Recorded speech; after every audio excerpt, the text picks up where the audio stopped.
Hello everybody and welcome to Lindsay's Little Library. I'm here to share with you my March wrap-up. The month of March was a pretty average reading month for me. I read 6 books. 2 of them were audiobooks and 4 of them were physical books. Overall, really good month. There wasn't anything that I really disliked or hated or anything. So let's get started. One of the first books I read was The Vanishing Year by Kate Moretti. This is a psychological thriller that is about Zoe Whitaker. She's living like the ultimate life. Penthouse in New York, her husband's a Wall Street banker, very successful, and she hosts a gala one night and some people from her past come to it and some secrets start coming out about who Zoe really is. She basically ran away from a really dangerous situation 5 years before that, and she was not Zoe at that time. Really good book. I flew through this. It's pretty short. It's only about less than 300 pages, and definitely keeps you very engaged and very into it. There was some parts where I just thought I was a little, I don't know, like I just thought it was just, what she did was just stupid, but still got me engaged, still liked the book. Definitely a solid 4 stars on this one. The next book I read was Eleanor Park by Rainbow Rowell. I've heard some really great things about this book, and it did not disappoint. It is about 2 high school kids, Eleanor and Park, who both are kind of on the outside of the in crowd for different reasons, but they end up sharing a really great friendship and end up falling in kind of a young love type thing.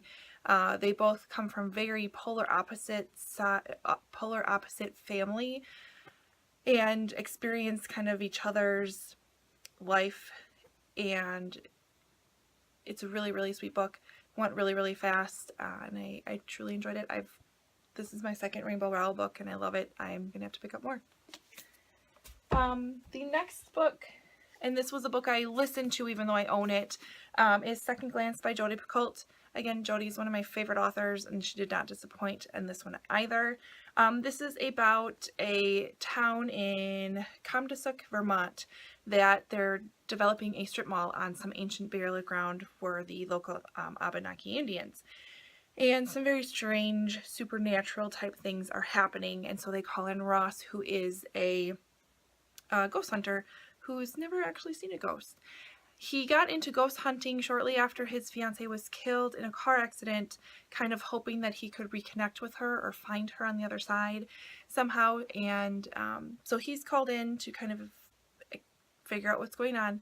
He meets a woman named Leah and learns a little bit about her life, and it's Jodi. So all these different characters just come together in the end, and it's just amazing on the twists and turns that she takes. I love it that you get to see a number of characters and their different perspectives, and you learn about them. It was great. First Jodi Picoult book that I listened to on audio, and I definitely will consider doing that again. I loved it. Kept my interest. Very good. The next book that I read that I actually have is Queen of Shadows by Sarah J. Maas. I can't tell you too much about this because if you haven't read the series, you would get spoiled, but it's part of the Throne of Glass series, that follows Selena Sarathian, who is a trained assassin that the king hires, and goes from there. This was a hefty book. This is like 650 pages. I loved it. I loved how much action there was.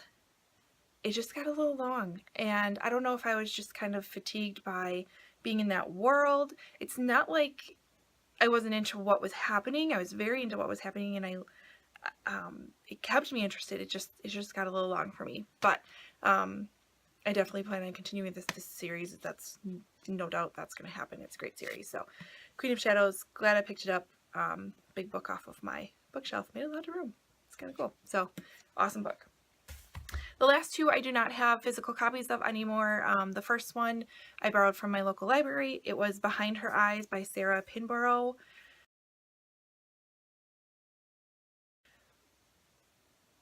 Wow. I It's not often that a book leaves me speechless, and this left me completely speechless. I believe I was the first person that I knew that read it, and the fact that I had nobody to talk to about it. So I think I encouraged about 6 people to pick up this book. I can't even say a whole lot about it. It is about Louise, who is kind of living in this, she's living the life, but she's kind of in a slump, right? She's a single mom, has a wonderful son, but just kind of in a little slump. So she goes out one night with some friends. She meets a very attractive man. They kind of hit it off right away. He ended up walking her home, kisses her at the door, and then suddenly leaves. She kind of was a little confused by that.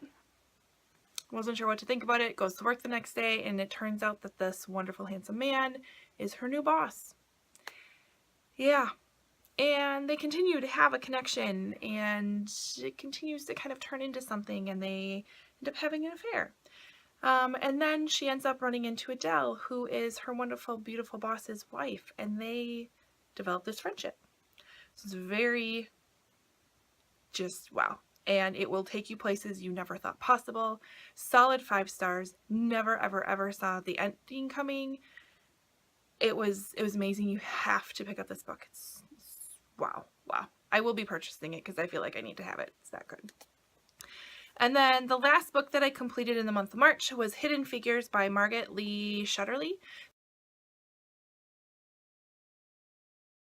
This is the book that the movie Hidden Figures was based off of. Basically, it talks about the role that Black women played in the space race into getting us to the moon. Very interesting book.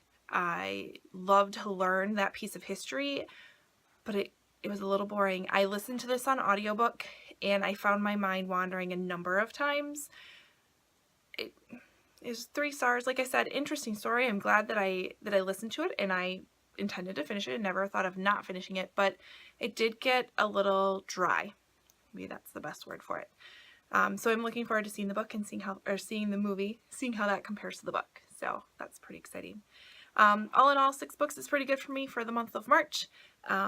Stay tuned soon for my April TBR. Thanks for stopping by to Lindsay's Little Library today. I appreciate it. Like, comment, subscribe below, and have a great day. See you next time.